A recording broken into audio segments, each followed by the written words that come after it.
member states, observers, and dialogue partners of SCO as well. Many of the events hosted by India were first-time events in the framework of the SCO.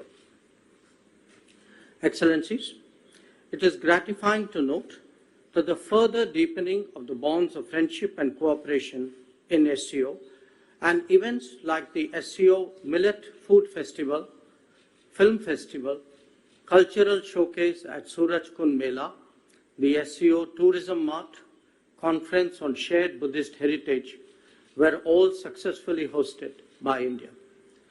I am particularly delighted to note that Varanasi, as the first SCO cultural and tourist capital for 2022-23, hosted several colorful events with active participation from member states.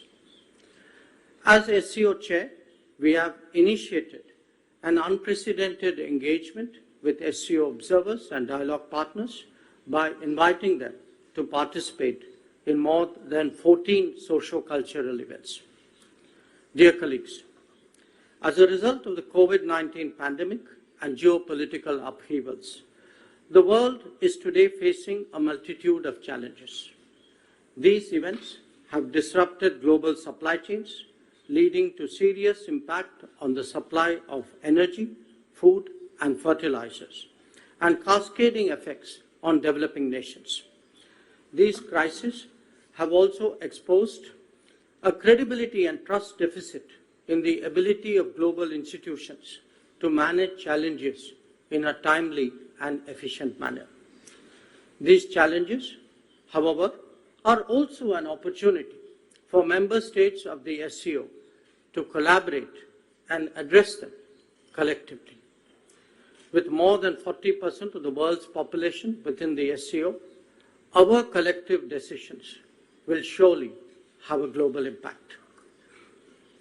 Excellencies, while the world was engaged in facing COVID and its consequences, the menace of terrorism continues unabated. Taking our eyes off this menace would be detrimental to our security interests. We firmly believe that there can be no justification for terrorism, and it must be stopped in all its forms and manifestations, including cross-border terrorism. The channel of finances for terrorist activities must be seized and blocked without distinction. Members need not be reminded that combating terrorism is one of the original mandates of the SCO. The unfolding situation in Afghanistan remains at the center of our attention. Our efforts should be directed towards the welfare of the Afghan people. Our immediate priorities include providing humanitarian assistance, ensuring a truly inclusive and representative government, combating terrorism and drug trafficking, and preserving the rights of women, children, and minorities.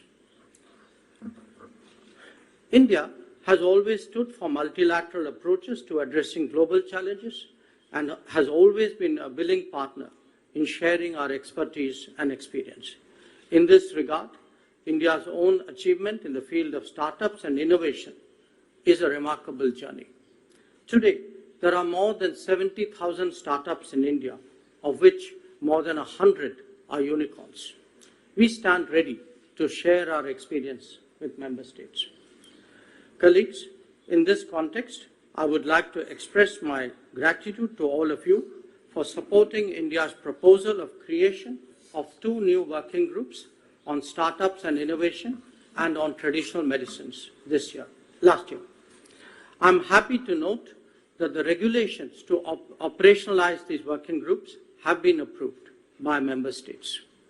Excellencies, SCO is in its 3rd decade of existence, and this is an opportune time for its reform and modernization to keep the organization relevant in a rapidly transforming world.